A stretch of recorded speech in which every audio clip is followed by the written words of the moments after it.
Hey, it's Kyle here, and you know what that means. It's time for me to review a book, and I felt like it was time to review a nonfiction book. It had been a little bit since I'd done one, so I just finished reading a great one, so I thought it was only appropriate that I reviewed this book on We Read Books.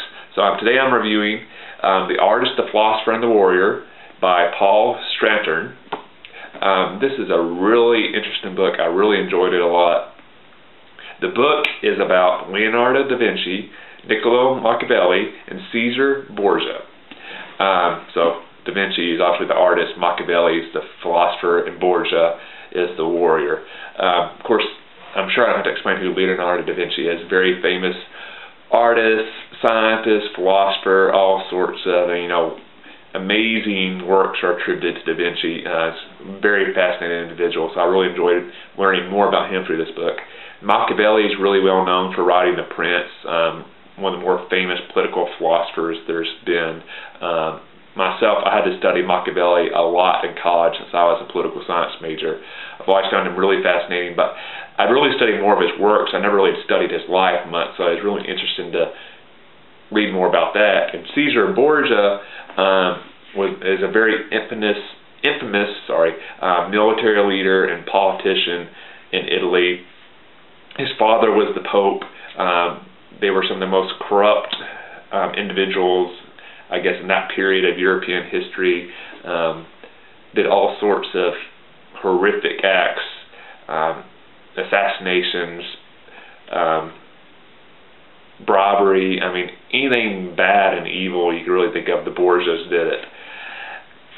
The really interesting the really interesting topic this book focuses on, which I really was not aware of this until I read this book, is that Machiavelli, da Vinci, and Borgia, for about a 2-year period, were heavily involved in each other's lives. Now, Machiavelli and da Vinci knew each other for a very long time because they were both based out of the same city, Florence. Borgia operated more out of the Rome area. But for about 2 years, they really impacted each other's lives in a tremendous amount of ways. Borgia was in the process of trying to conquer a large swath of territory in the central Italian area. Machiavelli had become the chief diplomat for Florence, and so Florence was sending him to try to make sure Borgia did not attack Florence's territory. And da Vinci was kind of loaned out to Borgia as his military engineer by Florence, and hoping that would kind of make him less inclined to attack the city of Florence. So you have these three very fascinating individuals interacting with each other for 2 years. And it's really interesting to think about, especially Machiavelli and da Vinci being that closely connected. I think a lot of times we forget that a lot of times historical figures did interact with each other. A lot of times we just think they're so big that they were all kind of off on their own. But I would almost compare it to more modern history with like Winston Churchill and FDR. Those are two giants of modern history, and yet they were pretty close friends and interacted with each other a lot.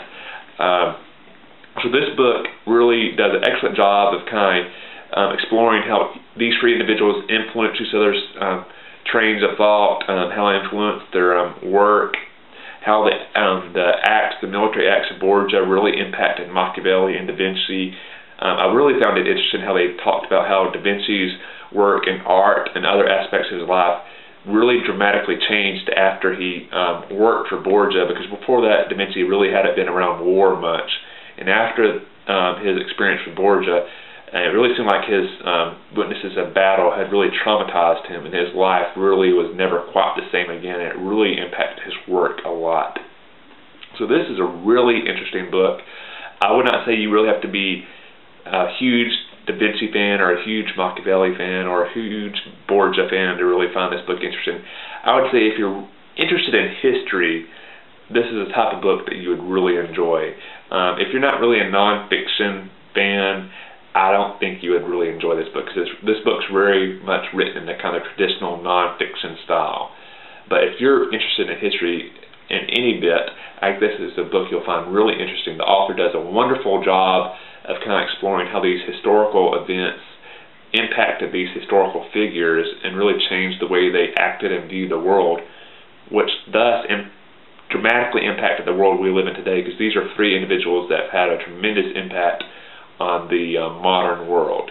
So I would strongly encourage you to read The Artist, the Philosopher, and the Warrior by Paul Strathern. It's a great book. Really recommend it. I think if you love history, you'll really enjoy this book. So I hope you enjoyed the video, and I'll see you the next time.